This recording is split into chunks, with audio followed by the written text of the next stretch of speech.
ನಮಸ್ಕಾರ ವೀಕ್ಷಕರೇ. ಇಂದಿನ ದಿನ ಮುಂದಿನ ಬೇರೆ ವಿಷಯಕ್ಕೆ ಹೋಗ್ತಾ ಇದ್ದೀವಿ.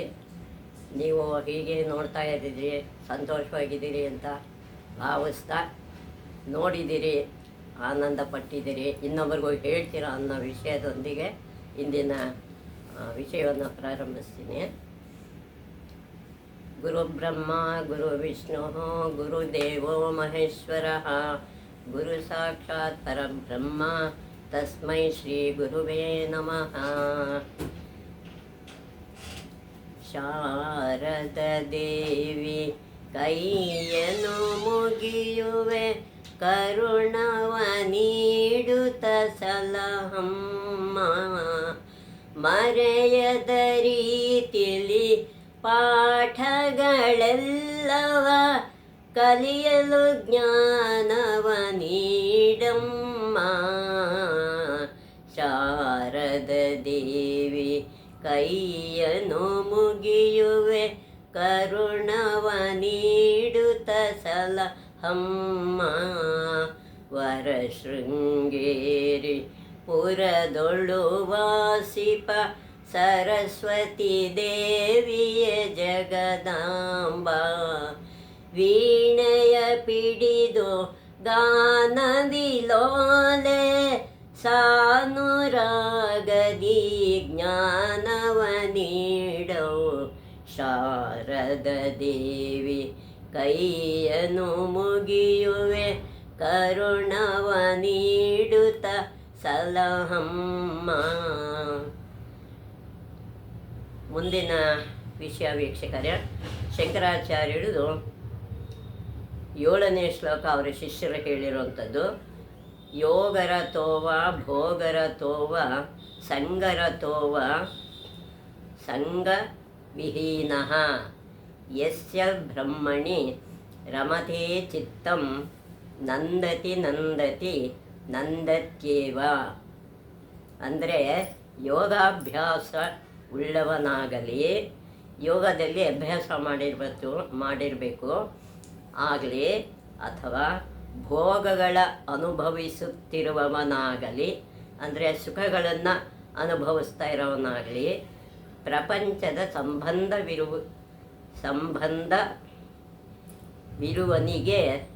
ಇರುವವನಿಗೆ ಅಥವಾ ಅದನ್ನು ಬಿಟ್ಟಿರುವವನಿಗೆ, ಪ್ರಪಂಚ ಸಂಬಂಧ ಇರೋನು ಅಥವಾ ಬಿಟ್ಟಿರೋನು ಯಾರೇ ಆಗಲಿ, ಯಾವನ ಮನಸ್ಸು ಸದಾ ಪರಬ್ರಹ್ಮನಲ್ಲಿ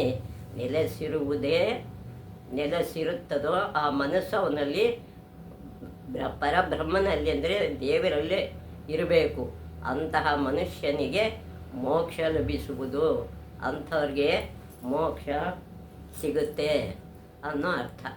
ಮುಂದೆಂದು ಭಗವದ್ಗೀತಾ ಕಿಂಚಿತದೀತ ಗಂಗಾಜಲ ಕನಿಕಾಪೀತ ಸಕೃದಪಿ ಯಸ್ಯ ಮುರಾರೆ ಸಮರ್ಚ ತಸ್ಯ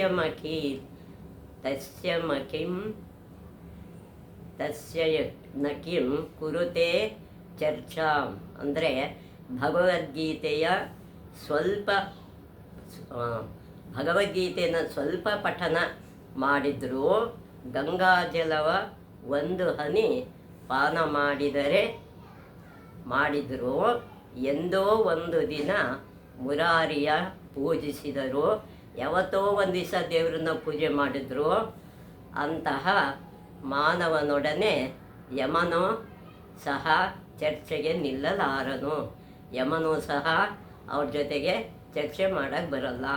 ಅಂಥದನ್ನು ಭಗವದ್ಗೀತೆಯನ್ನು ಎಲ್ಲರೂ ಪಠನ ಮಾಡಿ ಅನ್ನೋ ಸಂದೇಶವನ್ನು ಇಲ್ಲಿ ಕೊಟ್ಟಿದ್ದಾರೆ. ನಾವೆಲ್ಲರೂ ಭಗವದ್ಗೀತೆ ಓದಿ ಅದರ ತತ್ವವನ್ನು ತಿಳ್ಕೊಂಡು ಮುಂದಕ್ಕೆ ಸಾಗೋಣ ಅಂತ ಹೇಳ್ತಾ ಮುಂದಿನ ಯೋಗಾಭ್ಯಾಸಕ್ಕೆ ಹೋಗೋಣ. ಯೋಗ ಸೂತ್ರದ್ದು ಈ ಹಿಂದೆ ಹೇಳಿರೋ ವಿಷಯನೆಲ್ಲ ನೀವು ಕೇಳಿ ಆನಂದಿಸಿರಿ, ಸಂತೋಷವಾಗಿರಿ. ಸಂತೋಷ ಅಂದರೆ ಅದರಲ್ಲೇ ಆನಂದ ಪಡಬೇಕು. ಆ ಕೇಳಿ ವಿಷಯಗಳನ್ನು ಅರ್ಥ ಮಾಡಿಕೊಂಡ್ರೆ ಅದು ನಮಗೂ ಸಂತೋಷ. ಕೇಳಿದ್ದೀರಿ, ಇದನ್ನು ಎಲ್ಲರೂ ಹೇಳ್ತೀರಾ ಅನ್ನೋ ವಿಷಯದೊಂದಿಗೆ ಇವತ್ತಿನ ಸೂತ್ರವನ್ನು ಶುರು ಮಾಡ್ತಾ ಇದ್ದೀನಿ. 15ನೇ ಸೂತ್ರ. ಅದರ ವಿಷಯ ಹೀಗಿದೆ.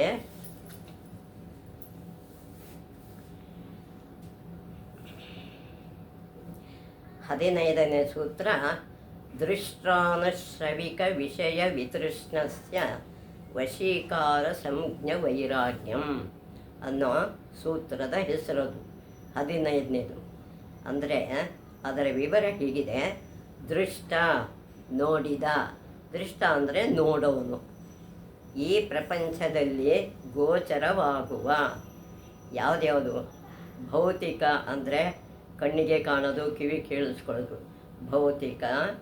ಅನುಶ್ರಾವಿಕ ಅಂದರೆ ಕೇಳಿದ, ಧರ್ಮಗ್ರಂಥಗಳಲ್ಲಿ ಭರವಸೆ ಕೊಟ್ಟಿರುವ, ಏನೇನು ಭರವಸೆ ಧರ್ಮಗ್ರಂಥಗಳಲ್ಲಿ ಕೊಟ್ಟಿದೆ ಅಂತ ವಿಷಯಗಳು.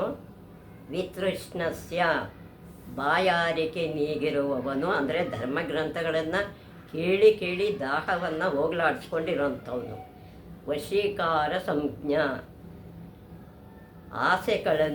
ಆಸೆಗಳನ್ನು ಸಂಪೂರ್ಣವಾಗಿ ಗೆದ್ದಿರುವ ಅಥವಾ ವಶ ಮಾಡಿಕೊಂಡಿರುವ ಭಾವನೆ. ವೈರಾಗ್ಯ ಅಂದರೆ ವೈರಾಗ್ಯ ಸಂಗರಾಹಿತ್ಯ ನಿಸ್ಸಂಗ. ಸಂಘ ಇರಬಾರ್ದು, ಅವರು ನಿಸ್ಸಂಗತ್ವದಲ್ಲಿ ಇರಬೇಕು, ಅಂದರೆ ಸಜ್ಜನರ ಸಹವಾಸ ಮಾಡಬೇಕು.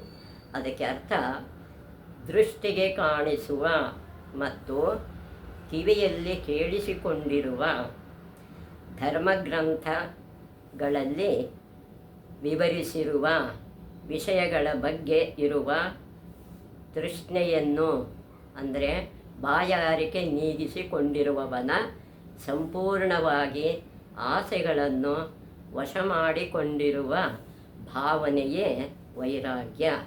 ಇಷ್ಟು ವಿವರ.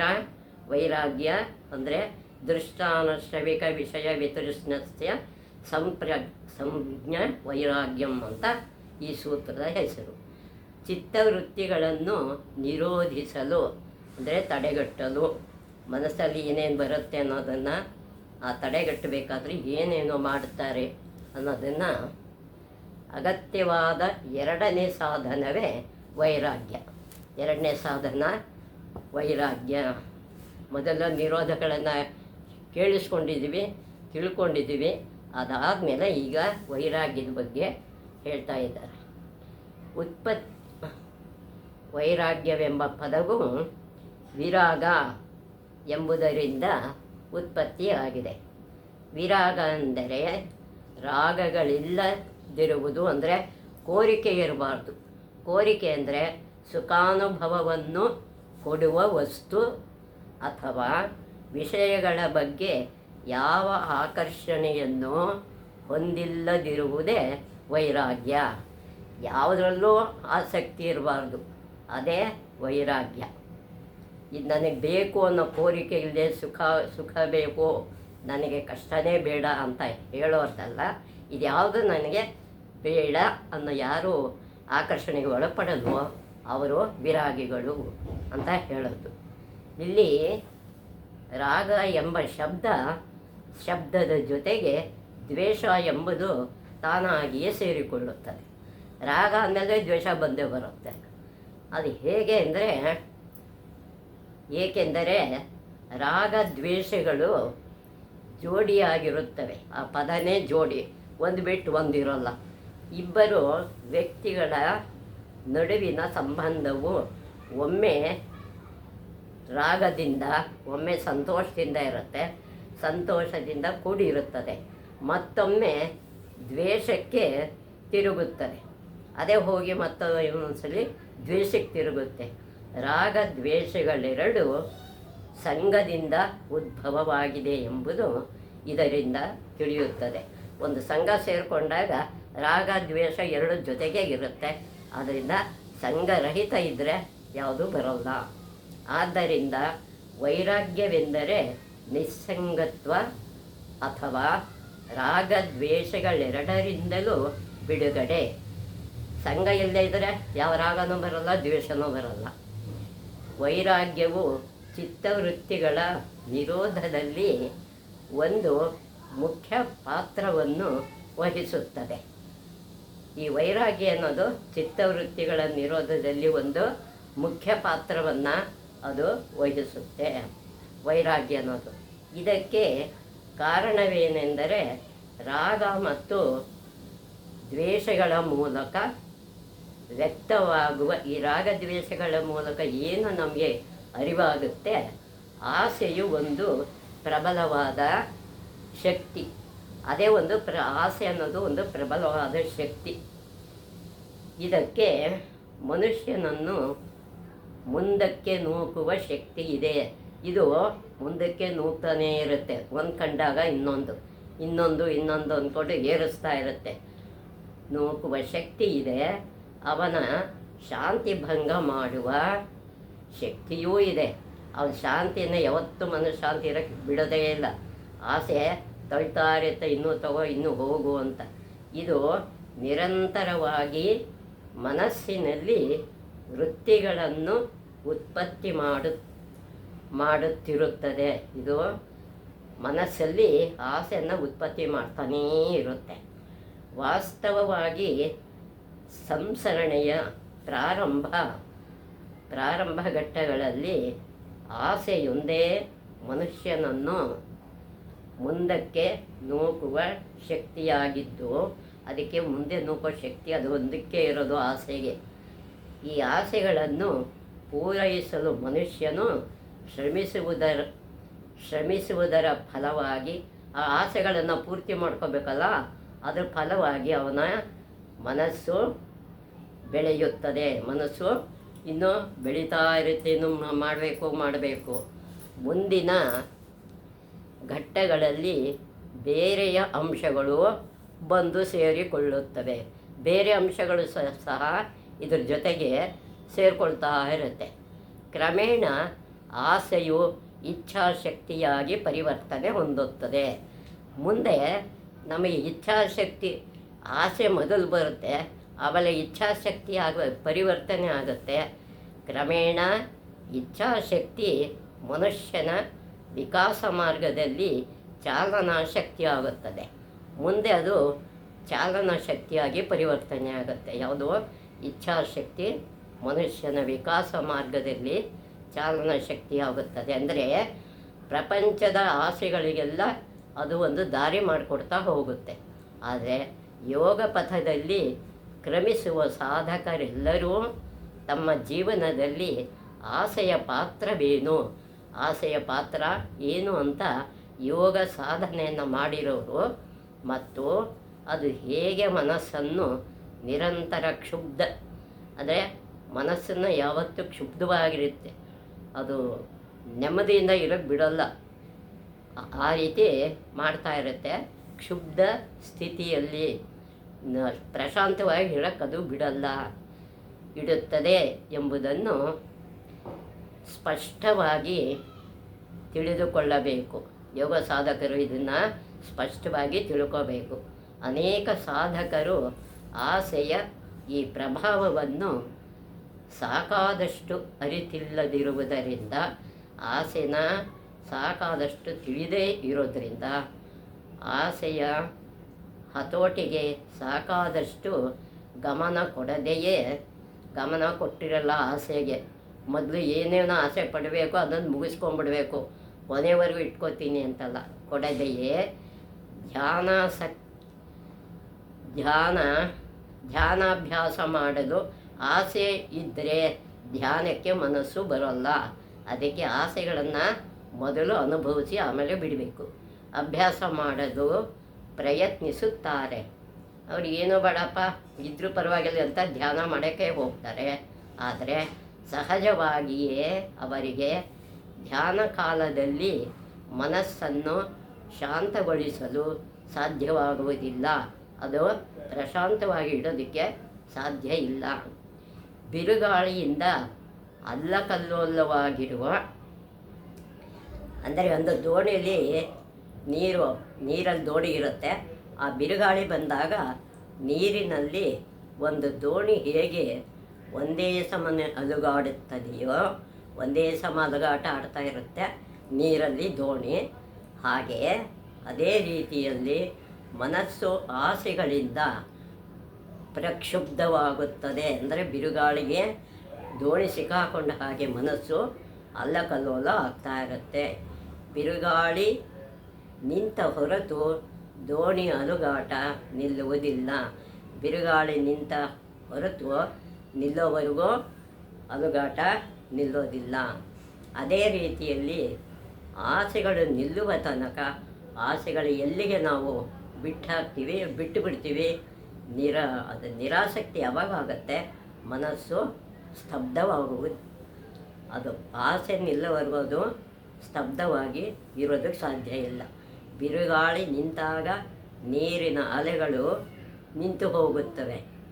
ಬಿರುಗಾಳಿ ನಿಂತಾಗ ನೀರಿನ ಅಲೆಗಳು ನಿಂತು ಹೋಗುತ್ತೆ ಮತ್ತು ದೋಣಿ ತನಗೆ ತಾನೇ ತನ್ನ ಅಲುಗಾಟವನ್ನು ನಿಲ್ಲಿಸುತ್ತದೆ. ಅಲುಗಾಟನ ಬಿರುಗಾಳಿ ನಿಂತ ತಕ್ಷಣ ಅಲುಗಾಟನೂ ನಿಂತೋಗುತ್ತೆ. ಹಾಗೆಯೇ ಮನಸ್ಸು ಸಹ ಆಸೆಯ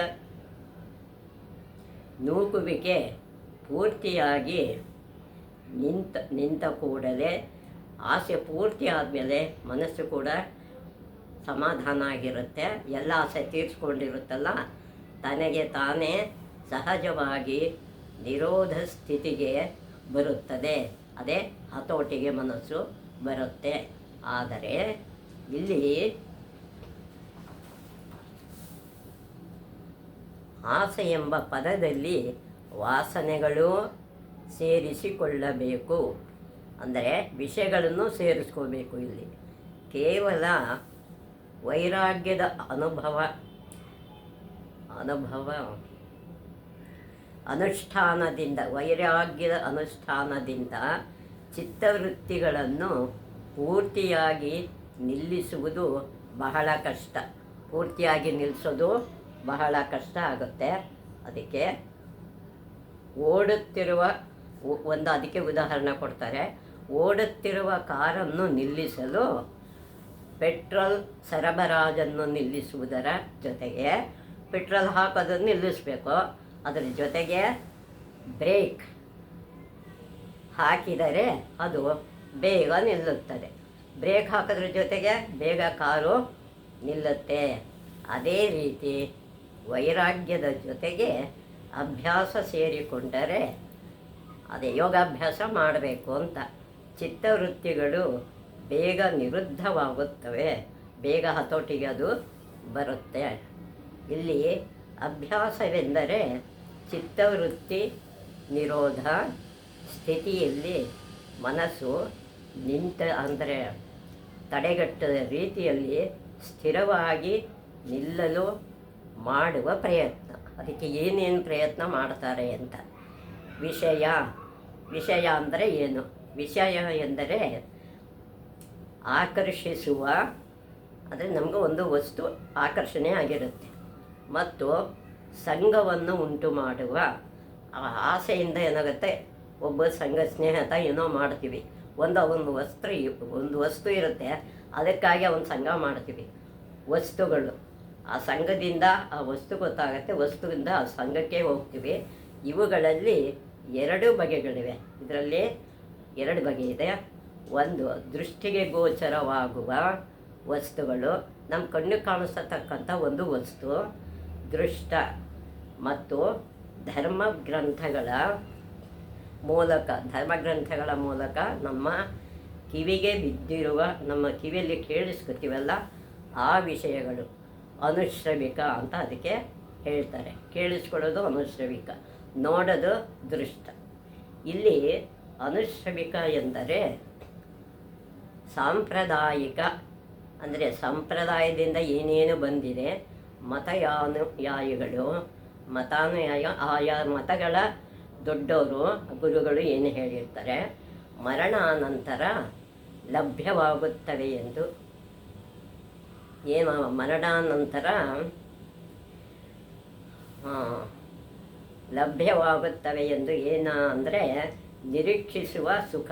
ಮರಣಾನಂತರ ನಮಗೆ ಸುಖ ಸಿಗುತ್ತೆ, ಇಲ್ಲಿ ಪುಣ್ಯ ಮಾಡಿದರೆ ಅಂತ ಅವರು ಕೆಲವರು ಹೇಳಿರ್ತಾರೆ, ಸಂತೋಷಗಳು ಸಿಗುತ್ತೆ ಅಂತ. ಈ ಎರಡು ಬಗೆಯ ಸುಖಗಳ ದಾಹವನ್ನು ನಾಶ ಮಾಡುವುದು ವೈರಾಗ್ಯ ಸಾಧನೆಯ ಉದ್ದೇಶ. ಈ ಎರಡನ್ನೂ ನಾಶ ಮಾಡೋದು ನಾವು ಬಾಹ್ಯ ಪ್ರಪಂಚದಲ್ಲಿ ಯೋಗ ಅಭ್ಯಾಸ ಮಾಡಿ ವೈರಾಗ್ಯವನ್ನು ಪಡ್ಕೋಬೇಕು. ಯೋಗಿಕ ಧ್ಯೇಯವು ಸಾಂಪ್ರದಾಯಿಕ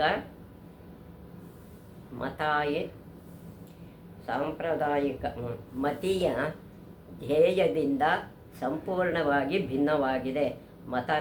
ಮತಾನುಯಾಯಿಗಳು ಹೇಳೋದಕ್ಕಿಂತ ಯೋಗಾಭ್ಯಾಸ ಭಿನ್ನವಾಗಿದೆ ಎಂಬುದು ಮೇಲಿನ ಹೇಳಿಕೆಯಿಂದ ಕಂಡುಬರುತ್ತದೆ. ಮತಗಳಲ್ಲಿ ಒಂದು ನಿರ್ದಿಷ್ಟ ಬಗೆಯ ಜೀವನ ಮತ್ತು ನಡವಳಿಕೆಗಳನ್ನು ವಿಧಿಸಿರುತ್ತಾರೆ. ಹೀಗೆ ಇರಬೇಕು ಅಂತ ಒಂದು ನಿಯಮನ ಆಯಾ ಮತಗಳಲ್ಲಿ ಹಾಕಿರ್ತಾರೆ. ಆ ಮತದ ಅನುಯಾಗಿರುವವನು, ಅದಕ್ಕೆ ಒಳಪಟ್ಟಿರುವವನು ತಾನು ಆ ಮತದಲ್ಲಿ ಏನು ಹೇಳಿರುತ್ತೋ ಆ ರೀತಿಯಲ್ಲಿ ಜೀವಿಸಿದರೆ ಮರಣಾನಂತರ ಸೂಕ್ಷ್ಮ ಲೋಕಗಳಲ್ಲಿ ನಾನಾ ಬಗೆಗಳ ಸುಖ ಮತ್ತು ಸಂತೋಷಗಳನ್ನು ಪಡೆಯಬಹುದೆಂದು ನಿರೀಕ್ಷಿಸುತ್ತಾನೆ. ಅದನ್ನು ನಿರೀಕ್ಷೆ ಮಾಡ್ತಾ ಇರ್ತಾನೆ, ಮುಂದೆ ನನಗೆ ಸುಖ ಸಿಗುತ್ತೆ ಬೇರೆ ಲೋಕದಲ್ಲಿ ಅಂತ. ಬೇರೆ ಬೇರೆ ಮತಗಳಲ್ಲಿ ಉಲ್ಲೇಖಿಸಿರುವ ಸ್ವರ್ಗ ಸುಖಗಳಲ್ಲಿ ವ್ಯತ್ಯಾಸ ಕಂಡುಬರಬಹುದು. ಬೇರೆ ಬೇರೆ ವಿಷಯಗಳೇ ಸುಖ ಸಂತೋಷಗಳು ಬೇರೆಯಾಗಿರಬಹುದು. ಆದರೆ ಒಟ್ಟಿನಲ್ಲಿ ಮತಗಳು ಈ ರೀತಿ ಬೋಧಿಸುತ್ತವೆ. ಸ್ಥೂಲ ಜೀವನದಲ್ಲಿ ಅಂದರೆ ಈಗಿನ ಜೀವನದಲ್ಲಿ ಕಾಣಿಸುವಂಥ ಜೀವನ, ಸ್ಥೂಲ ಅಂದರೆ ಕಾಣೋದು, ಜೀವನದಲ್ಲಿ ಕೆಲವು ನಿರ್ದಿಷ್ಟ ಆಚರಣೆಗಳು ಮತ್ತು ನೈತಿಕ ಕಟ್ಟಳೆಗಳನ್ನು ಪಾಲಿಸಿದರೆ, ಒಂದು ನಿಬಂಧನೆಗಳಿದೆ, ಆ ಕಟ್ಟಳೆಗಳನ್ನು ಜೀವನದಲ್ಲಿ ಪಾಲಿಸಿದರೆ ಮರಣಾನಂತರ ಜೀವನ ಸುಖವಾಗಿರುತ್ತದೆ. ಮರಣಾನಂತರ ಜೀವನ ಸುಖವಾಗಿ ಇರುತ್ತೆ. ಸಾಂಪ್ರದಾಯಿಕ ಮತಗ್ರಂಥಗಳಲ್ಲಿ ಅಂಥ ಒಂದು ಸಾಂಪ್ರದಾಯಿಕ ಆ ಮತಗಳವನ್ನಲ್ಲಿ ಏನು ಹೇಳುತ್ತೆ ಆ ಗ್ರಂಥದಲ್ಲಿ ಉಲ್ಲೇಖಿತವಾಗಿರುವ ಸ್ವರ್ಗ ಮತ್ತು ನರಕಗಳ ಅಸ್ತಿತ್ವವನ್ನು ಯೋಗ ದರ್ಶನವು ನಿರಾಕರಿಸುವುದಿಲ್ಲ. ಯೋಗ ದರ್ಶನ ಕೂಡ ನಿರಾಕರಣೆ ಮಾಡಲ್ಲ. ಆದರೆ ಈ ಸ್ವರ್ಗ ಸುಖಗಳು ಸಹ ತಾತ್ಕಾಲಿಕವಾಗಿದ್ದು, ಹೌದು, ಸ್ವರ್ಗ ಸುಖ ತಾತ್ಕಾಲಿಕ. ಎಷ್ಟು ಪುಣ್ಯ ಮಾಡಿರ್ತೀವೋ ಅಷ್ಟು ಮಾತ್ರ ಅಲ್ಲಿರ್ತೀವಿ ಅಷ್ಟೇ, ಮತ್ತೆ ಜನ್ಮಕ್ಕೆ ಬರಬೇಕು ಅಂತ. ಈ ಮಾಯೆಯಿಂದ ಕೂಡಿರುವುದರಿಂದ ಯೋಗ ದರ್ಶನವು ಯೋಗಿಯ ಮುಂದೆ ಇಡುವ ಧ್ಯೇಯದ ಸಾಧನೆಯಲ್ಲಿ ಅವರು ಯೋಗಾಭ್ಯಾಸನ ಮುಂದಿಡುತ್ತೆ. ಯೋಗ ದರ್ಶನ ಇವುಗಳಿಗೆ ಸ್ಥಾನವಿಲ್ಲ. ಇವುಗಳಿಗೆ ಸ್ವರ್ಗ ನರಕಕ್ಕೆ ಇಲ್ಲಿ ಸ್ಥಾನ ಕೊಡೋದಿಲ್ಲ. ಯೋಗ ದರ್ಶನದಲ್ಲಿ ಯೋಗಿಯ ಪ್ರಜ್ಞೆಯು ಉನ್ನತ ಲೋಕಗಳಿಗೆ ಏರಿದಾಗ, ಅವನ ಜ್ಞಾನ ಧ್ಯಾನ ಮುಂದೆ ಲೋಕಕ್ಕೆ ಏರಿದಾಗ ಅವನಿಗೆ ಲಭಿಸುವ ಶಕ್ತಿಗಳು ಮತ್ತು ಆನಂದಕ್ಕೆ ಹೋಲಿಸಿದರೆ, ಅಲ್ಲಿ ಸಿಗುವಂಥ ಆನಂದಕ್ಕೆ ಹೋಲಿಸಿದರೆ ಸ್ವರ್ಗಲೋಕದ ಸುಖಗಳು ತೃಣಪ್ರಾಯವಾಗುತ್ತವೆ. ಅದು ಹುಲ್ಲುಕಡ್ಡಿಗೆ ಸಮವಾಗುತ್ತೆ ಆ ಸುಖ ಅನ್ನೋದು. ತನ್ನ ಅಂತಿಮ ಗುರಿಯನ್ನು ಸಾಧಿಸಲು ಅವನು ಮುಂದುವರೆದಾಗ, ತನ್ನ ಗುರಿನ ಸಾಧಿಸೋದಕ್ಕೆ ಮುಂದುವರೆದಾಗ ಈ ಉನ್ನತ ಮಟ್ಟದ ಪ್ರಜ್ಞಾಸ್ಥಿತಿಗಳನ್ನು ನಾವು ಕಾಣುವಂಥ ಜ್ಯೋತಿನ ಸತ್ಯವನ್ನು ನಾವು ಸಹ ಅವನು ತ್ಯಾಗ ಮಾಡಬೇಕಾಗುತ್ತದೆ. ನಮ್ಮಲ್ಲಿರ್ತಕ್ಕಂಥ ಎಲ್ಲ ಆಸೆ, ರಾಗ, ದ್ವೇಷ, ಅವಿದ್ಯಾ, ಅಸ್ಮಿತೆಗಳನ್ನೆಲ್ಲ ನಾವು ಬಿಟ್ಟುಬಿಡಬೇಕು, ನಿರಾಕರಿಸಬೇಕು. ಆತ್ಮನಿಗೆ ಸ್ವಾಭಾವಿಕವಲ್ಲದ, ಆತ್ಮನಿಗೆ ಯಾವುದೋ ಒಂದು ಸ್ವಭಾವ ಇಲ್ಲ. ಆದರೆ ಪ್ರಕೃತಿಯ ಸಂಪರ್ಕದಿಂದ, ಅಂದರೆ ಮಾಯೆ, ಪ್ರಕೃತಿ ಅಂದರೆ ನಾವು ಇರೋ ಸಂದರ್ಭ, ಆ ಮಾಯೆನ ಹುಟ್ಟುವ ಪ್ರತಿಯೊಂದು, ಪ್ರಕೃತಿಯಿಂದ ಹುಟ್ಟುವ ಪ್ರತಿಯೊಂದು ಶಕ್ತಿ ಮತ್ತು ಸುಖವನ್ನು ಕೂಡ ಅನುಶ್ರವಿಕ ವಿಷಯವೆಂದು ಭಾವಿಸಬೇಕು. ಅಂದರೆ ಕೇಳೋ ವಿಷಯ ಅಂತ ನಾವು ಇಲ್ಲಿ ಭಾವಿಸಬೇಕಾಗತ್ತೆ. ಅದು ಯೋಗಿಯನ್ನು ಯೋಗ ಸಾಧಕನನ್ನು ಇದು ಏನು ಮಾಡುತ್ತೆ, ಸ್ವಯಂ ಪೂರ್ಣನನ್ನಾಗಿ ಮಾಡುವುದಿಲ್ಲ, ಸ್ವಯಂಪೂರ್ಣಾಗಿ ಮಾಡಲ್ಲ. ಅಂದರೆ ವಿಷಯ ಸಂಪರ್ಕದಿಂದ ಉಂಟಾಗುವ ಈ ವಿಷಯಗಳೆಲ್ಲ ಇರುತ್ತಲ್ಲ, ನೋಡೋದು, ಅದನ್ನು ಅನುಭವಿಸೋದು, ಸುಖದ ಅನುಭವವು ತೃಷ್ಣೆಯಲ್ಲ, ಅದು ಬಾಯಾರಿಕೆ ನೀಗೋದಿಲ್ಲ. ಇಂದ್ರಿಯ ಸಂಬಂಧ ವಸ್ತುಗಳೊಡನೆ ನಾವು ಏನೇನು ಕಣ್ಣಲ್ಲಿ ನೋಡ್ತೀವಿ, ಕಿವಿ ಕೇಳ್ತೀವಿ, ಆ ಇಂದ್ರಿಯಗಳಿಗೆ ಸಂಬಂಧಪಟ್ಟವು. ನಾವು ಸಂಪರ್ಕ ಹೊಂದಿದಾಗ ಕೆಲವು ವಸ್ತುಗಳು ಸ್ವಾಭಾವಿಕವಾಗಿ ಸುಖಾನುಭವವನ್ನು ಕೊಡುತ್ತದೆ. ನಾವು ಕೆಲವು ವಸ್ತುಗಳನ್ನು ನೋಡಿದಾಗ ಪಡೆದಾದ್ರಿಂದ ಕೆಲವು ಸುಖ ಅನುಭವಗಳು ನಮಗೆ ಸಿಗುತ್ತೆ. ಉನ್ನತ ಲೋಕಗಳಲ್ಲಿ ಸೂಕ್ಷ್ಮ ಕೋಶಗಳ ಮೂಲಕ, ನಮಗೆ ಕಾಣದೇ ಇರತಕ್ಕಂಥ ಕೋಶಗಳ ಮೂಲಕ ಪ್ರಜ್ಞೆ ಕೆಲಸ ಮಾಡುವಾಗ ಆನಂದ ಸಹಜವಾಗಿಯೇ, ಆನಂದ ಅನ್ನೋದು ನಮಗೆ ಸಹಜವಾಗಿ ಲಭಿಸುತ್ತದೆ. ಇದು ಅನಿವಾರ್ಯವಾಗುತ್ತೆ. ಈ ಸುಖ ಅಥವಾ ಆನಂದ ಭಾವವು ರಾಗವಲ್ಲ, ಇದು ರಾಗ ಅಲ್ಲ, ಅಂದರೆ ಆಸೆಯಲ್ಲ. ಈ ಸುಖಾನುಭವ ಲಭಿಸಿದ ನಂತರ, ಇದು ಲಭಿಸಿದ ಮೇಲೆ ನಮಗೇನಾಗತ್ತೆ, ಅದಕ್ಕೆ ಅಂಟಿಕೊಳ್ಳದೆ ಅಲ್ಲಿಯೇ ಬಿಟ್ಟರೆ ಅದರಿಂದ ತೊಂದರೆಯಾಗುವುದಿಲ್ಲ. ಏನು ಸಿಗುತ್ತೋ ಅದನ್ನು ಅಲ್ಲಿಗೆ ಬಿಟ್ಟುಬಿಡಬೇಕು. ಅಯ್ಯೋ ಇದೇ ಸಿಕ್ತಲ್ವ, ಇದನ್ನೇ ಇಲ್ಲೇ ಇಟ್ಕೊಳ್ಳೋಣ ಅಂತ ಅನ್ನಕ್ಕೆ ಹೋಗಬಾರ್ದು. ಈ ಸುಖಾನುಭವದ ಕಡೆಗೆ ಆಕರ್ಷಣೆ ಇದ್ದರೆ, ಈ ಸಿಕ್ತಲ್ಲ ಸುಖ ಅಂತ ಆ ಕಡೆಗೆ ಆಕರ್ಷಣೆ ಕೊಟ್ಟರೆ ಅದು ರಾಗ ಅಂದರೆ ಆಸೆ, ಕೋರಿಕೆ ಆಗುತ್ತೆ. ನಾನು ಕೇಳಿದ್ದೆ, ಇದು ನನಗೆ ಸಿಕ್ತು. ಈ ಆಕರ್ಷಣೆ ಮತ್ತು ತತ್ಫಲವಾದ ಸಂಘಗಳು ಬಂಧನಕ್ಕೆ ಕಾರಣವಾಗುತ್ತದೆ. ಇದು ಸಂಘಕ್ಕೆ, ಬಂಧನಕ್ಕೆ ಕಾರಣವಾಗುತ್ತೆ. ಇದನ್ನು ವೈರಾಗ್ಯದ ಅಭ್ಯಾಸದ ಮೂಲಕ ನಾಶ ಮಾಡಬೇಕು. ಇದನ್ನು ವೈರಾಗ್ಯದ ಅಭ್ಯಾಸದ ಮೂಲಕ ನಾವು ನಾಶ ಮಾಡಬೇಕು. ಮುಂದಿನ ವಿಷಯಕ್ಕೆ ಸಂಚಿಕೆಯಲ್ಲಿ ನೋಡೋಣ ವೀಕ್ಷಕರೇ.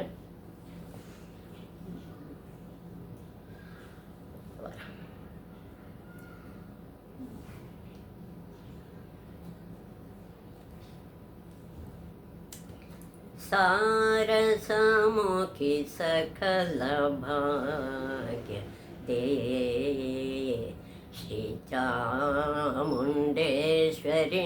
सारसमुखी सकल भाग्य दे श्री चामुंडेश्वरी। सारसमुखी